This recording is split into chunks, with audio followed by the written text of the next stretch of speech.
Taiwan. Ito na naman po ang inyong lingkod. Nawala po ng 2 days. Kasi po, actually, 6 days po ang aking work. Then, kahapon lang po ako nakapag-day off. And then, talagang rest po talaga ako. Kahit na po ang gawaing bahay, hindi ko nga po nagawa. Puro po ako tulog ng tulog. Tignan niyo po, medyo namamagana po ang aking mukha. Pero po, actually, tumaba po talaga ako uli. Since na nag-stop po ako ng aking gym.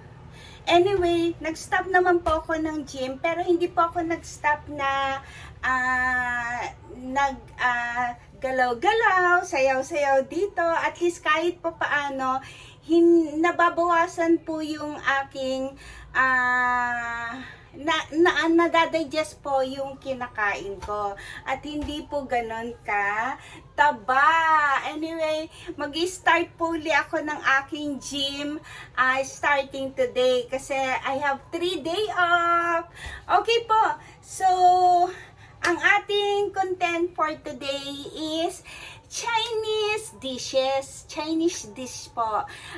Tinatawag na winter melon with tofu. So, ang ating kakailanganin ay tofu. Ito po, actually, tofu, siya yung balat ng tofu na pre-knied na po. Okay, syempre, hindi mawawala ang tokwa.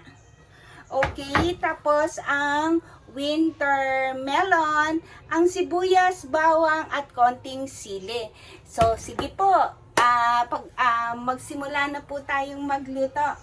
So, pag mainit na po ang mantika, iprito muna po natin ang tokwa.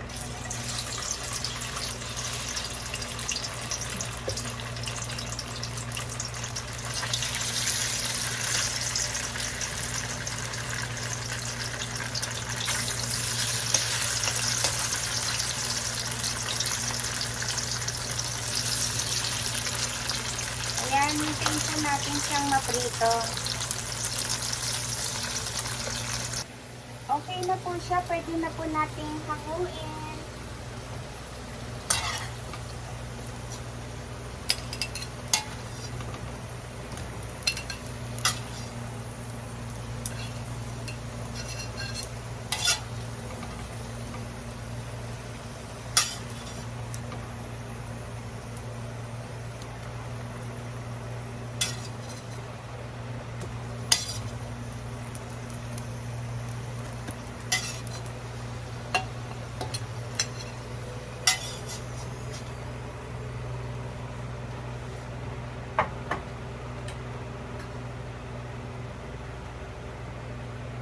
Simulan na po natin ang paggigisa. Sibuyas po.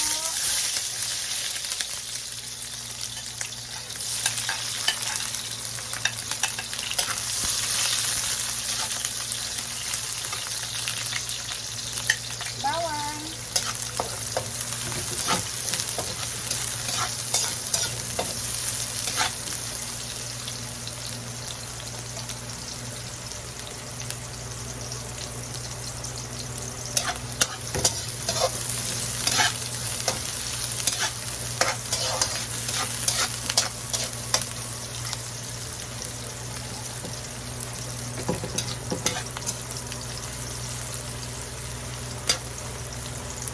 Okay, lagay na po natin yung winter melon po natin.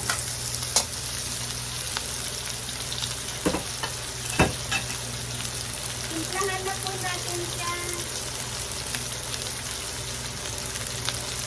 Oyster sauce.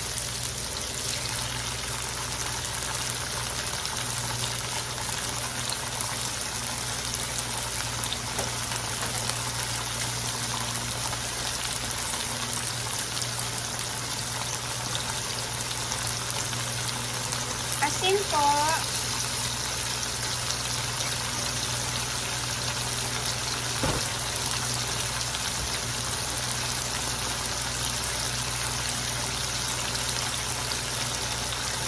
At saka konting tubig po.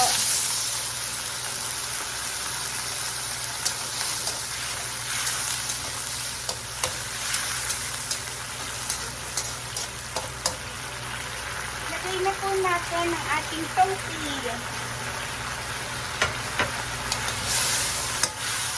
So, palambutin lang po natin ang ating winter melon.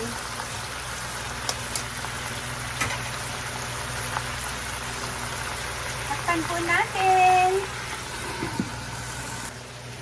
Actually, isang puno lang po. Then, ilagay na po natin ang ating tofu.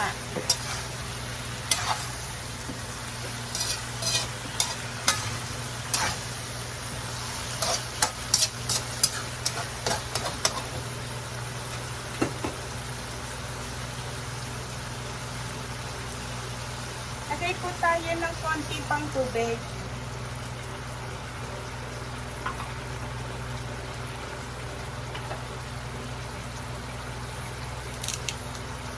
At konting seasoning.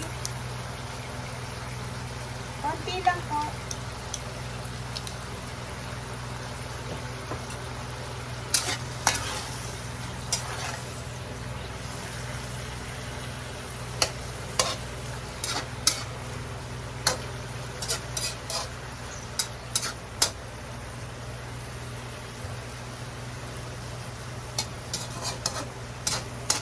Tikman po natin. Okay na po yung lasa niya. Maglagay po tayo ng konting paminta.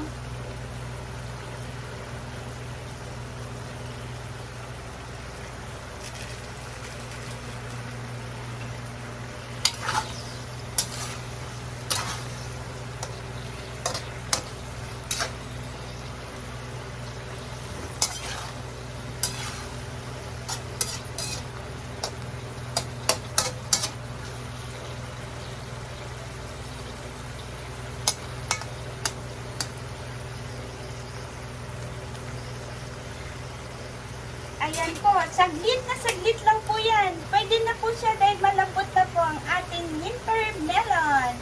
So, tapos na po siya. Patayin na po natin. Hi mga kasamot-sari! Ito na po ang tinatawag nating winter melon with fried tofu. Okay po. Magugustuhan po ng inyong pamilya dahil another recipe na naman po na hindi naman po nating madalas ihain sa ating hapagkainan. Okay po, andiyan po. Ang sarap po niyan. Okay po, sana po naibigan ninyo ang aking content for today. And sana po patuloy po kayong mag-subscribe sa aking channel. Maraming salamat po sa mga nakapag-subscribe na po. At please po, paki-likes naman po ang aking videos. And then kung meron po kayong gustong pag-usapan, i-comment down below nyo lang po. Okay po? Maraming salamat po hanggang sa uulitin nating pagbablog. I love you all and God bless!